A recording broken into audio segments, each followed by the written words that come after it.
Good morning बच्चों। आज light के चैप्टर का हम लोगों का 7th पीरियड है।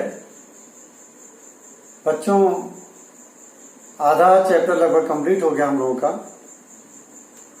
अब जो शुरू हो रहा है रिफ्लेक्शन ऑफ लाइट हम लोगों ने पढ़ लिया। अब आज से हम लोग पढ़ेंगे रिफ्रैक्शन ऑफ लाइट। टॉपिक हमारा refraction of light.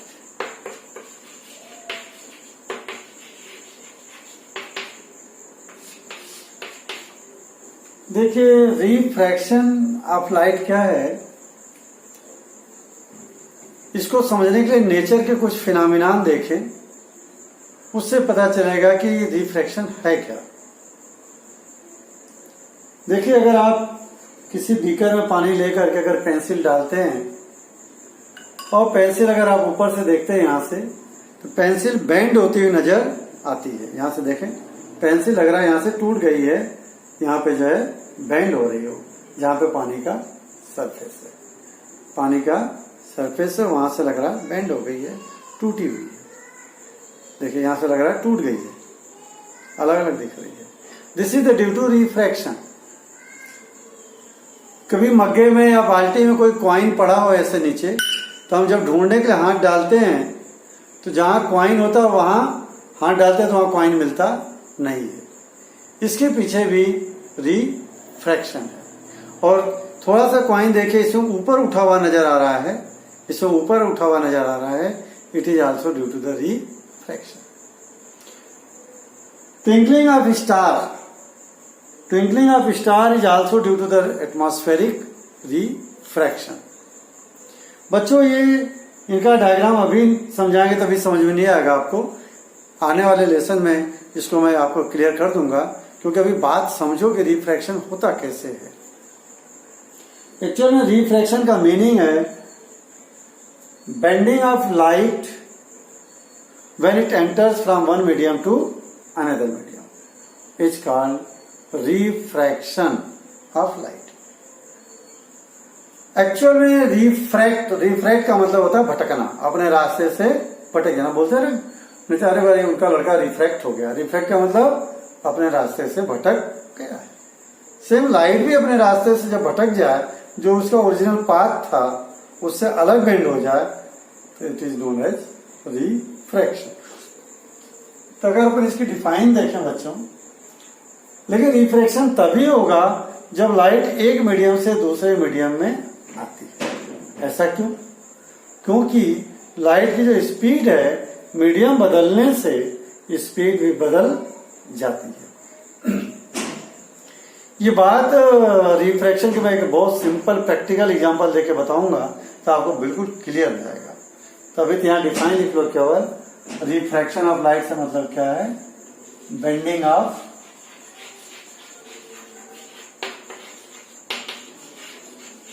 light when it enters from one medium to other medium is called refraction।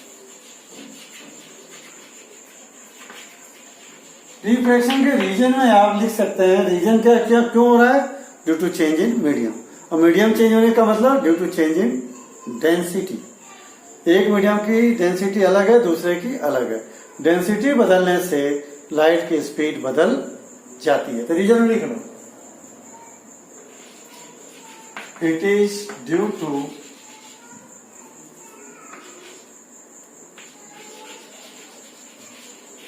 change in density of the medium. Medium की डेंसिटी बदलने की वजह से ही एटमॉस्फेयर का रिफ्लेक्शन होता है। अगर लाइट एक मीडियम से दूसरे में जा रही है, दोनों मीडियम की डेंसिटी सेम है, तब रिफ्लेक्शन नहीं होगा। डेंसिटी दोनों के अलग अलग होना जरूरी है। ध्यान देना, जब डेंसिटी बदलेगी तो क्या बदलेगा? Due to this speed of light is change, it is due to change in density of the medium because of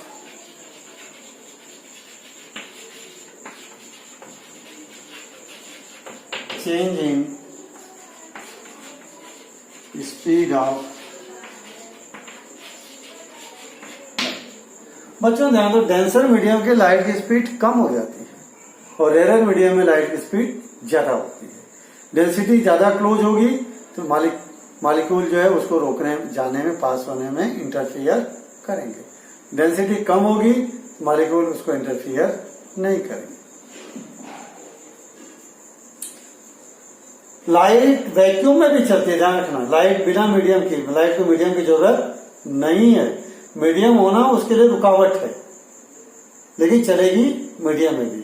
medium कैसा होना चाहिए? ट्रांसपेरेंट। मैं थोड़ी देर में बात करता हूं अभी आपसे, पहले इसका कॉन्सेप्ट क्लियर कर दूं, ये रिफ्लेक्शन हो क्यों रहा है।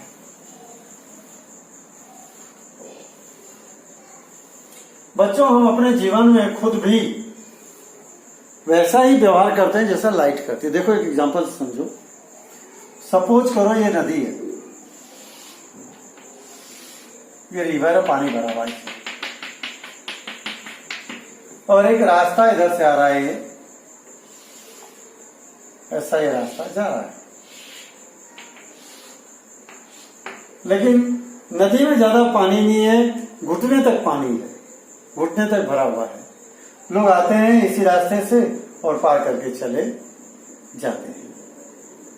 ठीक, यहां ध्यान दीजिए, एक फ्रेंड आता है, दो फ्रेंड चलते हैं, राम और श्याम, ये राम और ये श्याम। राम आता है, वो सीधा जो है अपना सीधा चलता जाता है,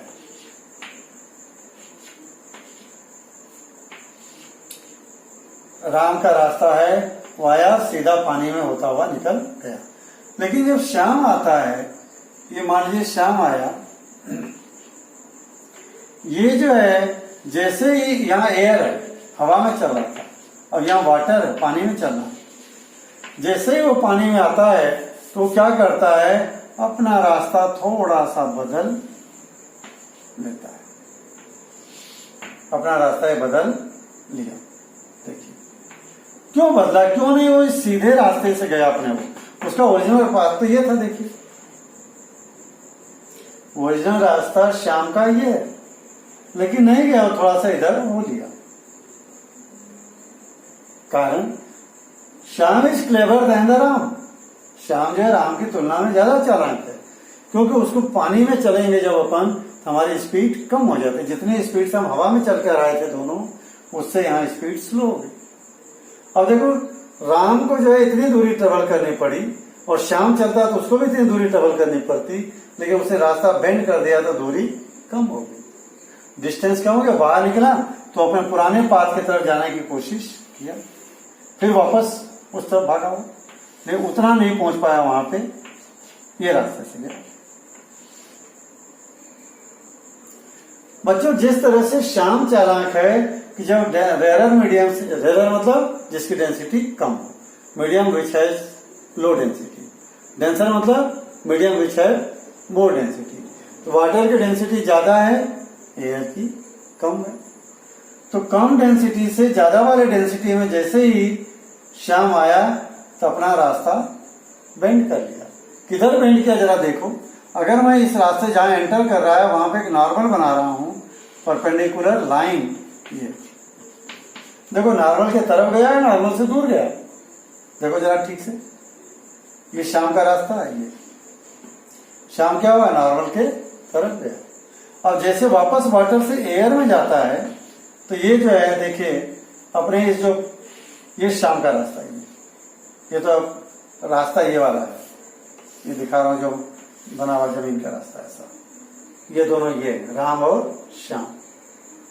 राम सीधा जा रहा है, श्याम सीधा न जाकर के थोड़ा सा नॉर्मल की तरफ बेंड हुआ, और जैसे पानी से बाहर गया तो अपने पुराने पाथ की तरफ जाने की कोशिश करता है, इसमें थोड़ा सा उधर वापस बेंड हुआ, जबकि रास्ता कौन सा जाना था इसको,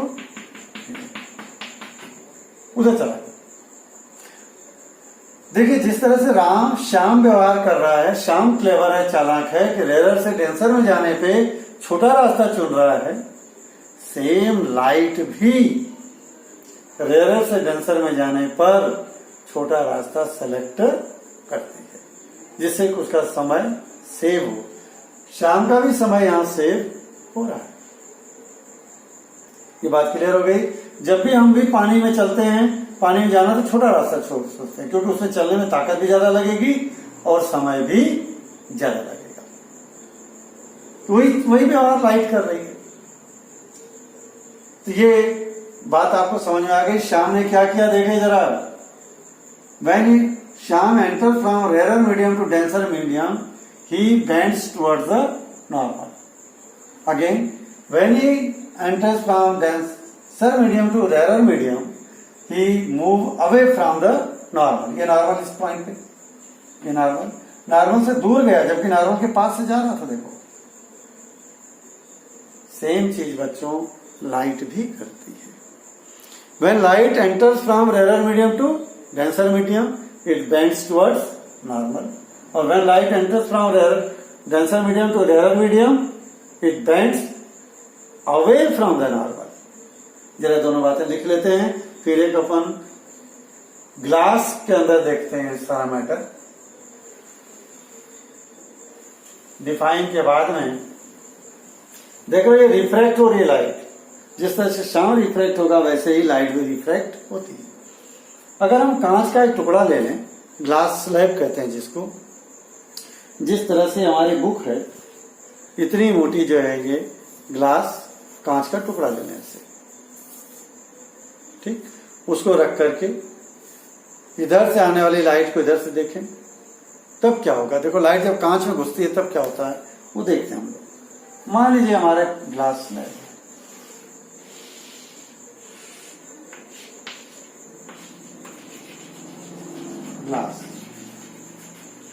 ग्लास स्लैब कांच की जो डेंसिटी है एयर की डेंसिटी से ज्यादा है। यहां एयर और ये ग्लास, एयर क्या है, rare medium,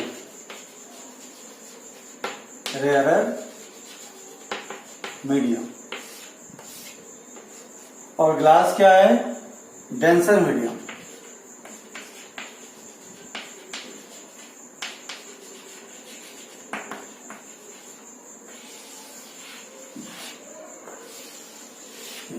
Air is the rarer medium, glass is the denser medium. अब बच्चों देखते हैं लाइट कैसे चलती है यहाँ पे। मान लीजिए मैंने एक लाइट ये डाला, सबसे पहले जो लाइट आती है इसका नाम क्या बोला था हमने, इंसिडेंट रे। ये हो गई आपकी incident ray, because it causes the incident at this point, और ये पॉइंट होगा वही पॉइंट ऑफ इंसिडेंस। जैसे भी ये यहां आती है मीडियम चेंज होता है, इस पॉइंट पे एक नॉर्मल बनाए आप, ये नॉर्मल जाना इस लाइट को सीधा ऐसा देखिए, लेकिन ये सीधा ना जाकर के it bends towards the normal, इधर नॉर्मल की तरफ बेंड हो गई। अब सेम इस पॉइंट पे भी नॉर्मल बनाइए आप। अब इस पॉइंट पे ये नॉर्मल हो गया, ये भी नॉर्मल। अब इसको जाना सीधा ऐसा, लेकिन ऐसा ना जा करके ये जा रही है अवे फ्रॉम द नॉर्मल।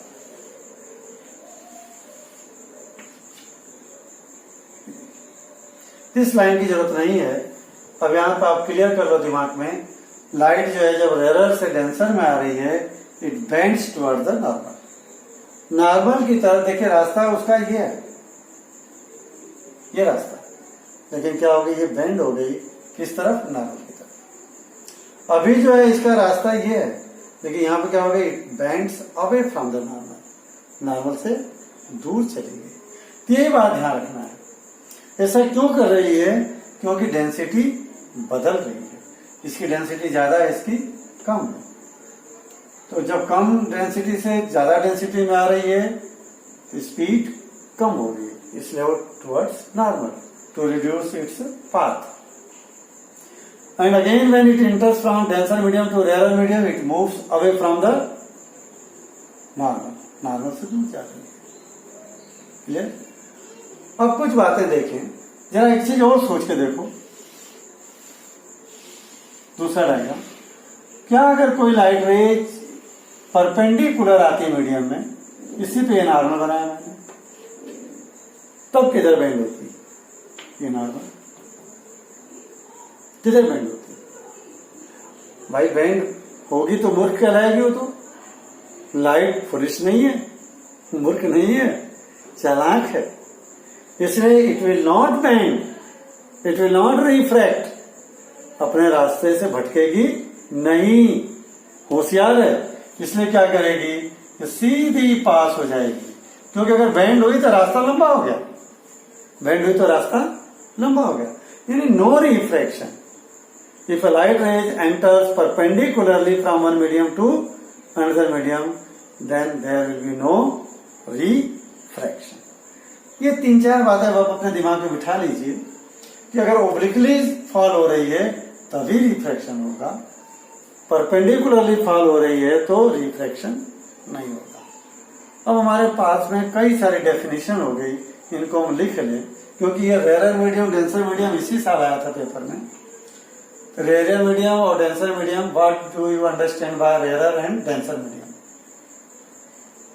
ये लिखना जानना जरूरी है।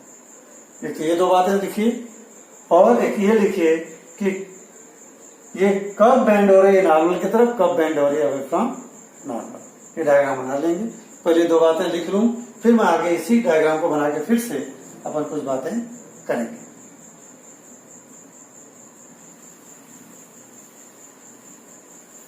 वापस ये डायग्राम बनाऊंगा मैं, क्योंकि ये टॉपिक बहुत ही इंपॉर्टेंट है। रिफ्रैक्शन का कॉन्सेप्ट अगर एक बार आपके दिमाग में बैठ गया तो अच्छा हो जाएगा। अभी थोड़ा डिफाइन देख लेते हैं। रेयर मीडियम, मीडियम विच है लो डेंसिटी, जिसकी डेंसिटी क्या हो? कम हो। Denser medium,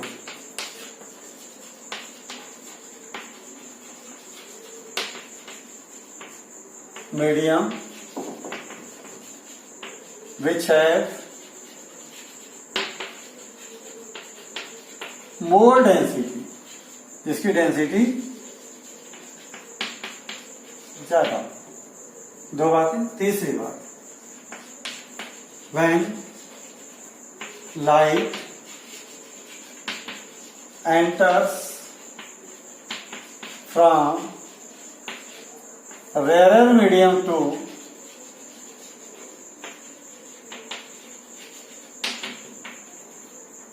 rarer medium to denser medium, it bends towards normal. किधर बेंड हो जाएगी? नॉर्मल की तरफ। चौथी बात, when light enters from denser medium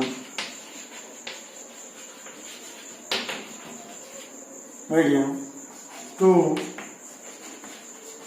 rarer medium, it bends away from normal. बच्चों, आपको ये 4 बातें बेसिक हैं, ये याद होना चाहिए।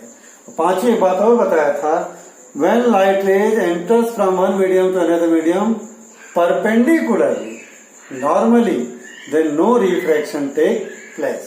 ये भी बात लिखो। 5वां, when light ray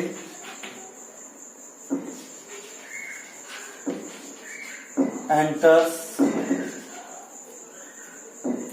perpendicularly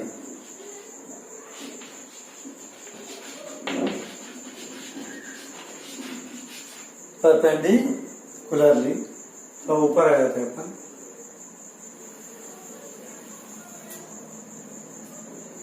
perpendicularly का मतलब normally.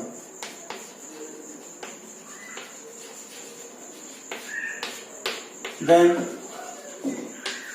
No refraction,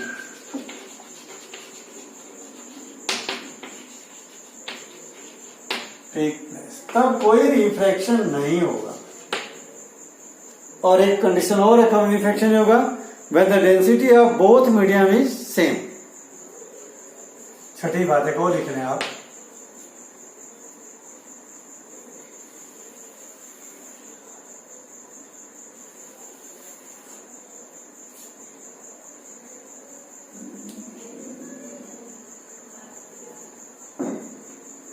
no refraction take place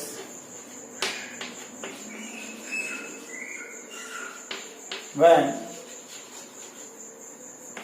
density of both medium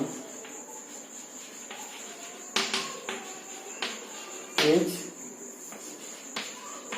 same। ये 6 बातें मैंने आपको बताई, इनको याद रखेंगे। थोड़ी सी आगे और बात पढ़ाते हैं अपन।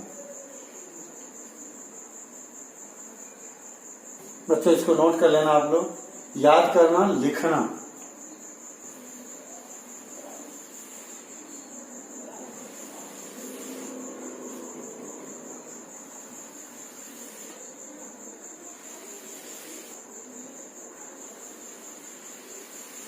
अब मैं वापस उसी ग्लास स्लैब पे आता हूं। उसमें कुछ बातें हमारी रह गई थी, उनको हम क्लियर कर लें। 2-3 डिफाइन है जो एग्जाम में पूछी जाती है।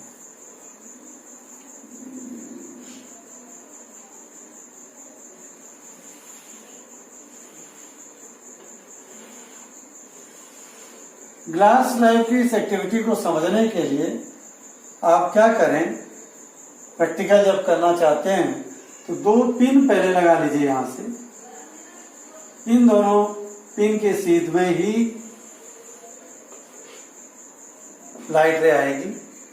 अगर इधर आप इस तरफ से देखेंगे तो आपको लाइट जो है बेंड होती हुई नजर आएगी। इस दोनों पिन के सीध में देखेंगे तो चलिए अभी सिंपल समझ लीजिए।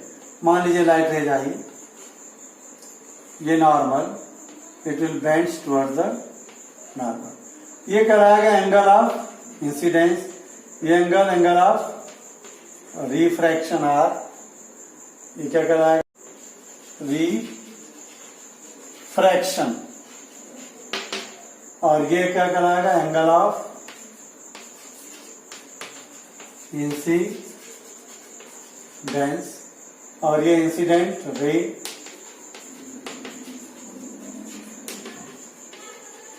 ये देखिए सारी लेवलिंग हो गई और ये नॉर्मल हो गया। अब इस वाले सरफेस के लिए ये इंसिडेंट रे हो गई। इस वाले सरफेस के लिए यहां फिर से रिफ्रैक्शन हो रहा, अगेन यहां फिर से नॉर्मल बनाएंगे। ये लाइट रेज का पाथ ये है। ये फिर से जब बेंडिंग होगी ये जाएगी इससे, जबकि जाना था इसका पाथ ये था, तो अपने इस पाथ पे नहीं गई, it moves away from the normal. अब यहाँ देखिए ये दोनों लाइट रे जो इंसिडेंट रे है और यहाँ की जो रिफ्लेक्टेड रे है, दोनों पैरेलल दिख रही है, दोनों पैरेलल है। पीछे भी इसको एक्सटेंड करेंगे तो इस तरह से पैरेलल, और यहां से इसको इधर सीधा दीजिए, ठीक है। अब ये जो रे है इस पॉइंट से देखें तो ये इंसिडेंट रे, ये रिफ्लेक्टेड रे। लेकिन चूंकि हम यहां से शुरू किए हैं, सेम रे यहां 2 बार रिफ्रैक्शन हुआ, रिफ्रैक्शन के बाद अपने वापस ओरिजिनल मीडियम पे गई। ओरिजिनल मीडियम का नाम है एयर और ये क्या है, glass. Now this incident ray emerge in its original medium. इसका ओरिजिनल मीडियम क्या था, एयर। एयर में वापस इमर्ज हो रही है। इमर्ज वर्ड से निकाला इमर्जेंट, इमर्ज माने धंसना, अपने मीडियम में वापस धंसती है, इसलिए उसी वर्ड से लिया है इमर्जेंट। इस रे का नाम दिया गया इमर्जेंट रे। इमर्जेंट रे। अब इसकी डिफाइन सिंपल लिखना है इमर्जेंट रे की।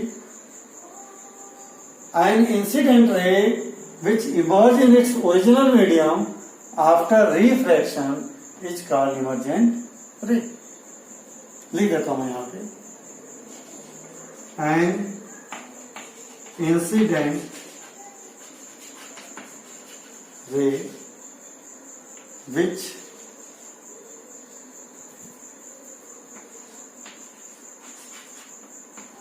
इमर्ज माने धंसना, emerge in its original medium, original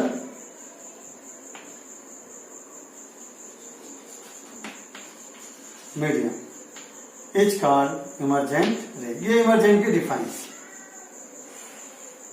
इसको मिटा दीजिए। इमर्जेंट की define, an incident ray which emerge in its original medium is called emergent रे।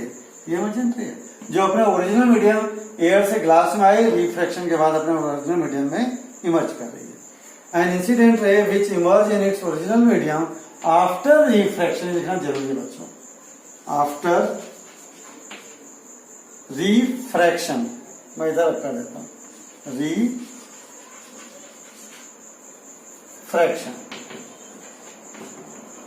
एक बार फिर से सुन लें इसको, ताकि यहां दब गया दिख नहीं रहा आपको, मैं सुना देता हूं। इमर्जेंट रे की define, an incident ray which emerge in its original medium after refraction is called emergent रे। जो रिफ्रैक्शन के बाद ये रिफ्रैक्शन हुआ, अपने ओरिजिनल मीडियम में लाइट रे इमर्ज करे, वो इंसिडेंट ही रे कहलाएगी इमर्जेंट रे। अब इन दोनों के बीच का एंगल ये ई से डिनोट करेंगे। नॉर्मल और इमर्जेंट रे के बीच का एंगल क्या कहलाएगा? Angle of emergence. ये ई क्या है? Angle of emergence. Simple define.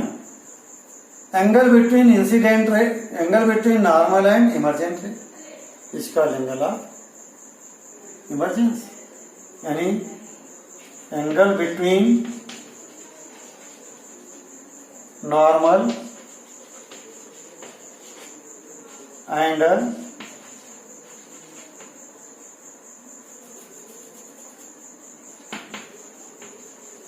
emergent रे। ये हो गई किसकी डिफाइन? एंगल ऑफ इमर्जेंस की। Angle between normal and incident ray is called angle of emergence. बच्चों यहां देखें जरा, ये जो इंसिडेंट रे थी, जो आ रही थी ऐसी सीधी, ऐसे आ रही थी, अपने पाथ से ये बगल में खिसक गई, इतना खिसक गई, डेविएट हो गई, बगल में डिस्प्लेस हुई है। कहां हुई डिस्प्लेस हुई? बगल में। तो जो बगल में डिस्प्लेस हुई है बच्चों, तो ये जो दूरी है, कितना डिस्टेंस डिस्प्लेस हुई है, this distance is known as lateral displacement. Lateral displacement. Lateral displacement का मतलब हो गया डिस्टेंस बिटवीन, ये कौन से रे? इंसिडेंट रे एंड ये कौन से रे? Emergent ray is called lateral displacement. क्या हुआ? Distance between incident ray and emergent ray is called lateral displacement. ये डायग्राम बड़ा इंपॉर्टेंट एग्जाम में बार बार आता है, सारी लेबलिंग सरनाम मैंने बता दिया। अब यहां थोड़ा सा एक ध्यान और देना, angle of incidence is always equal to angle of emergence. Angle of incidence is equal to the angle of emergence. देखिए अगर इस लाइन को सीधा मान लें हम लोग, ये एंगल और ये एंगल बराबर हो रहे हैं, सेम ऐसे ये एंगल और ये एंगल भी बराबर हो गए, ये एंगल इक्वल है और ये एंगल भी, ये इंसिडेंस एंगल और ये एंगल ऑफ रिफ्रैक्शन ये भी इक्वल होंगे। और इसकी डिफाइन आपको होगी किसकी, लेटरल डिस्प्लेसमेंट की। अब ये लेटरल डिस्प्लेसमेंट की जो वैल्यू है it will depends on 2 factors. वो फैक्टर के बारे में जान लो, एक बार एग्जाम में पूछा, बोर्ड एग्जाम में, what is lateral displacement, on what factors it's value depends. तो मैं लिख देता हूं उसको ताकि इजी हो जाए आपके लिए। देखिए इसकी वैल्यू डिपेंड 2 फैक्टर पर करती है। एक तो डेंसिटी ऑफ द मीडियम, ये जो ग्लास स्लैब है इसकी डेंसिटी पे डिपेंड करेगी कितना ज्यादा डेंसर है। मोर डेंसर मोर डिस्प्लेसमेंट, क्योंकि बेंडिंग ज्यादा होगी। कम डेंसिटी होगी कम बेंडिंग होगी। Thickness of the glass slab की मोटाई पे भी डिपेंड करेगा। थिकनेस ज्यादा होगा तो लेटरल डिस्प्लेसमेंट ज्यादा होगा। ये 2 फैक्टर लिख लें आप।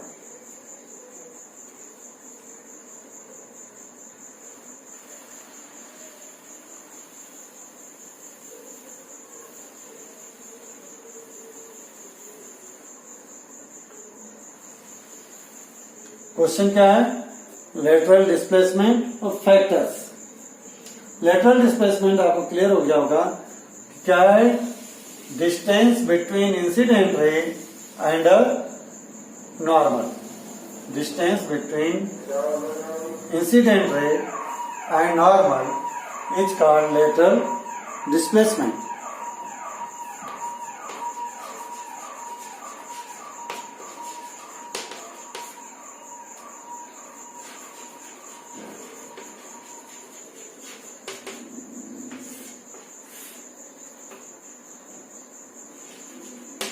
Distance between emergent ray and incident ray is called lateral